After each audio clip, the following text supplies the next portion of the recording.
Hey, fellow investigators, welcome back to a journey through the chilling corridors of true crime.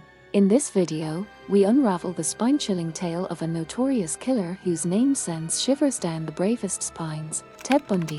In the shadows of the 1970s, a terrifying figure surfaced and wreaked havoc across the nation. In his own words, he is the most cold-hearted son of a bitch you'll ever meet. Ted Bundy was a name that terrified everyone who heard it. Today, we explore the depths of one of history's most notorious villains, deciphering the mystery behind Bundy. What made this endearing person do such horrific deeds that would leave the country's mental landscape permanently scarred? Come along with us as we piece together the jigsaw, delving into the killer's thoughts and his eerie legacy. In the small town of Burlington, Vermont, the hunter of the future, Ted Bundy, was born. But his story didn't start there. Ted, born to Eleanor Louise Cowell, never knew who his father was. Hidden and raised by his grandparents, opposed to his biological parents, Bundy grew up believing his mother was his real sister. Tragedy struck when Ted's grandfather regularly beat him and his mother. Fleeing this abusive situation, Eleanor fled with 5-year-old Ted to Tacoma, Washington. There she met and married Johnny Bundy, the hospital chef who adopted Ted and gave him his last name. But the development of the family was far from perfect. Ted did not fare well with his stepfather, Johnny, whom he described as someone who lacked intellectually and financially. Entering adolescence, Ted wrestled with conflicting emotions and dark fantasies that would shape his troubled future. The details of Bundy's childhood are obscure, as he gave conflicting accounts to various biographers. His early years seemed ordinary, but underneath, dark thoughts arose. He often portrayed himself as a loner, claiming to roam the streets at night and spy on women. But those who knew him in high school painted a different picture, saying that Bundy was very likable and reasonably well-known. Moving into the mysterious life of Ted Bundy, the contrast between his public persona and private fantasies is of a man who would go on to terrorize the Pacific Northwest and become the most notorious serial killer of all time. After graduating from high school in 1965, Bundy began a tumultuous journey into education. Starting briefly at the University of Puget Sound, he transferred to the University of Washington, where he earned an impressive degree in Chinese studies. In 1968, Bundy broke free and briefly left school to explore the East Coast. Little did he know that this journey would reveal a shocking truth: the woman he thought was his sister was actually his mother. A revelation that would send shock waves through his already complicated mind when he crossed paths with Elizabeth Klopfer, a divorcee from Utah.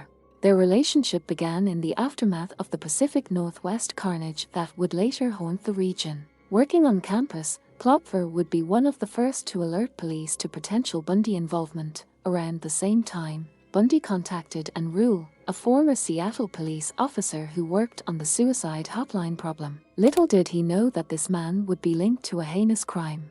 In 1973, Bundy's career took another turn when he was accepted to the University of Puget School of Performing Arts. But his promise wavered, and he promptly quit his law practice a few months later. January 1974 was the turning point. Bundy's deadly spree began when he attacked 18-year-old Karen Sparks, a University of Washington student and dancer. After breaking into her apartment, Bundy brutally attacked her, leaving her permanently disabled for 10 days. His reign of terror began to emerge as he grew from assault to cold-blooded murder. The first confirmed victim, Linda Ann Healy, a UW student, fell prey to Bundy a month after the first attack on her colleague, Karen Sparks. Bundy developed a way of approaching women under helpless aid, often with pranks or faking a disability. Once he gained their trust, he would strike them, beating them to innocence before committing his horrific acts. His rampant violence continued, with a gruesome routine of tying up, raping, and killing his victims. Their lifeless bodies were mercilessly abandoned in remote, forested areas. Disturbingly, Bundy returned to the scenes of these atrocities, making monstrous things out of the decaying memories. Some victims met an even more horrific fate: they were beheaded. Bundy kept their hair as a trophy and slept next to this ominous symbol of his victory. Bundy continued his reign of terror, murdering 5 more young women: Donna Gail Manson, Susan Elaine Rankert, Roberta Kathleen Parks, Brenda Carol Ball, and George Hawkins. During this dark time, While working for the Washington State Department of Emergency Services, Bundy crossed paths with Carol and Boone. Their on and off relationship lasted for years, even as the horrific Bundy murders unfolded. As the search for the kidnapper intensified, witness accounts and descriptions of Ted Bundy and his car began to pile up. The investigation uncovered bodies in the forest. Against this cold backdrop, Bundy made a life-changing move. He was accepted to law school in Utah and moved to Salt Lake City. Unbeknownst to law enforcement, Bundy continued his rampage, raping and murdering girls, including a hitchhiker in Idaho and 4 teenage girls in Utah. And Elizabeth Klopfer, seeing Bundy move, was more suspicious. After hearing about the Utah murder, he called the police a second time, solidifying belief that Bundy was the man they were looking for. The mounting evidence pointed directly to Ted Bundy, and as investigators in Washington compiled their data, Bundy's name topped the list of suspects. Once Bundy forgot about the investigation, he continued and moved from his new home in Utah to Colorado. The turning point came in August 1975, when Bundy was pulled over in a Salt Lake City suburb. During a routine break, officers found a collection of disturbing items in his car: masks, handcuffs, and loose items. While not enough to make an immediate arrest, a sharp-eyed officer recognized Bundy as the target of a previous murder suspect. Further investigation led police to a Beetle car that Bundy had sold, where they found skulls matching the 3 victims. This vital piece of evidence was used to organize a formation, and one of the women who survived Bundy's attempted kidnapping recognized Bundy was convicted of kidnapping and assault, landing him in prison. But this was just the beginning of the legal battle, as authorities worked tirelessly to build a murder case against one of the most notorious criminals in American history. The capture of Ted Bundy failed to curb his deadly impulses, leading to not 1 but 2 tramps escaping from prison. The first escape occurred in 1977 during a preliminary hearing in an Aspen, Colorado, courthouse. Bundy took advantage of the privileges offered to him while he was his own lawyer, including access to the law library. He took just the right moment and jumped out of a second-story window and disappeared into the trees, eventually breaking into a cabin and cargo hold. But his efforts to get free were short-lived as the car's quick theft attracted the attention of the police, leading to his recapture after 6 days on the run. Just 6 months later, Bundy made another daring escape from a cell. When he studied the layout of the prison, he realized that his cell was under the living quarters of the main inmates, connected to the crawl space.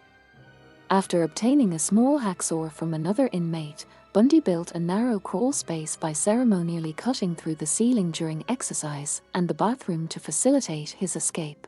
He chopped up food, for which he received money from Carol and Boone, who would later become his wife in prison. Once the hole was filled, Bundy emerged into the main cell, changed into civilian clothes, and left the prison casually. Unlike his previous escapades, Bundy wasted no time, immediately stole a car, and fled to Florida. But life in the Sunshine State presented challenges as he struggled to keep a low profile, resorting to grifting and stealing for survival. Unable to curb his violent tendencies, he broke into a Chi Omega sorority house at Florida State University on the 15th of January 1978. After 15 minutes of brutality, Bundy raped and murdered Margaret Bowman and Lisa Levi, leaving Kathy Kleiner and Karen Chandler with horrific injuries, and then, in a separate incident, attacked Cheryl Thomas. Continuing his rampage, Bundy abducted and murdered 12-year-old middle school student Kimberly Diane Leach. Despite Bundy's efforts to evade arrest, his reckless driving caught the police's attention. Authorities linked him to the FSU crimes after finding plates and IDs stolen from 3 dead women in his car.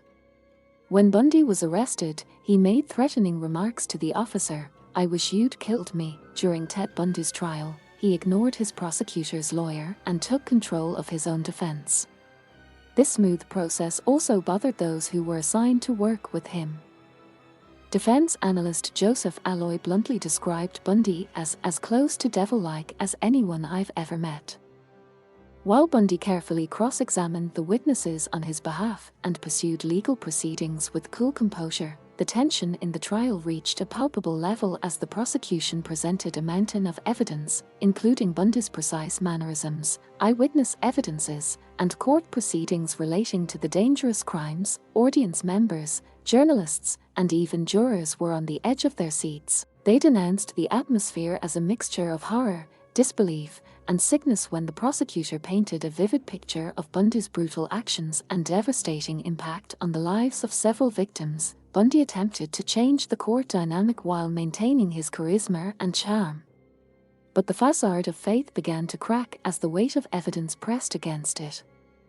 The faces in the gallery conveyed a range of emotions, from anger to fear, as Bundy's true nature became more apparent. As the trial drew to a close, prosecutors delivered their closing arguments, giving jurors a chilling picture of the humanoid monster that was Ted Bundy, while their anxious self-defense lawyer was fighting against supposedly terrifying facts. The jury, now tasked with delivering justice, faced the daunting task of delivering a verdict that would end one of history's most infamous criminals. Despite his best efforts to manipulate the law, Bundy was ultimately convicted and sentenced to death. The brutal chapter in the Bundy case ended on the 24th of January 1989, when he was executed by an electric chair. Hundreds of people gathered outside the courthouse to celebrate his death, expressing their collective disgust at the atrocity. Eleanor Rose, the mother of one of Bundy's victims, Denise Naslund, expressed her feelings, saying, "Everything he did for the girls, everything he did, he humiliated their bodies, strangled them, humiliated their bodies, abused them, I think. He even has the electric chair. Good for those who have, even in death." Bundy's legacy has been marred by suspicion. Despite his admission to multiple murders, the true extent of his crimes is unknown. Bundy denied some murders, despite hard evidence, and pointed to others that were never proven.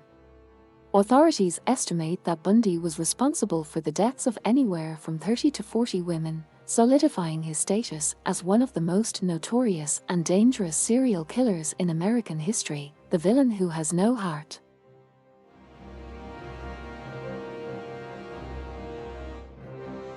Unresolved anger from his childhood. The Ted Bundy tapes reveal that Bundy portrayed his childhood as perfect, but his friends and neighbors disagreed. Some experts believe his grandfather, who is believed to be abusive, may have been his biological dad. Bundy's prison psychologist, Dr. Al Carlisle, believed this impacted him greatly and that he was capable of violence. The revenge game. It is said that Bundy began dating Diane Edwards at the University of Washington. Their relationship exposed Bundy's insecurities, and he felt out of his league. Edwards ended their relationship, and Bundy's victims resembled her, leading psychologists to speculate that his killings were motivated by how the relationship ended. Violent porn addiction. This theory isn't embraced by everyone, since Bundy only offered it up a few days before his execution. Many experts also consider it an attempt to appeal to the religious right and buy more time on death row.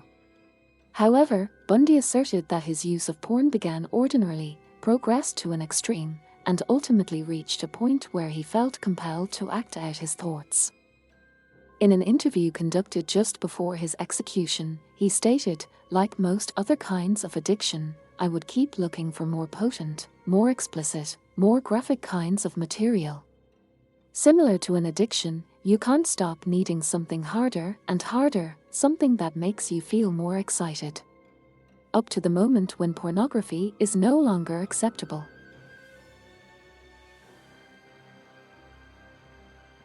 Antisocial personality disorder, ASPD. ASPD is a personality disorder characterized by a chronic pattern of disregard for the rights of others, deceitfulness, impulsivity, irritability, aggression, a lack of remorse, and consistent irresponsibility. Bundy exhibited several traits associated with ASPD.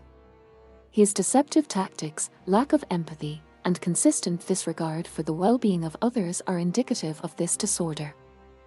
Narcissism. Bundy displayed narcissistic tendencies through his belief in his own intelligence, charm, and ability to outsmart authorities. His actions were driven by a need for personal gratification and a desire for dominance. The brutality of Bundy's crimes, the extent of physical harm inflicted on his victims, and the evidence of post-mortem mutilation suggest a sadistic component to his personality. Modus operandi. Modus operandi refers to an offender's characteristic method of operation or pattern of behavior during the commission of a crime. Bundy's modus operandi evolved over time. Initially, he used deception and feigned injuries to approach victims, later resorting to more direct and violent methods. This adaptability reflects a level of strategic thinking. Bundy objectified his victims, viewing them as means to satisfy his own desires rather than as individuals with inherent value. This dehumanization facilitated his ability to commit heinous acts without emotional restraint. Bundy used crime as a form of escapism from personal issues. Compartmentalization is the psychological defense mechanism of separating conflicting thoughts or emotions into distinct mental compartments. Bundy was able to compartmentalize his life effectively, maintaining a facade of normalcy while engaging in criminal activities. This ability allowed him to avoid arousing suspicion and contributed to his elusiveness. He was a psychopath. Bundy's actions align with psychopathic traits, including his lack of remorse, manipulative behavior, and a propensity for violence. His ability to blend into society and present a charming facade made him a highly dangerous and elusive offender.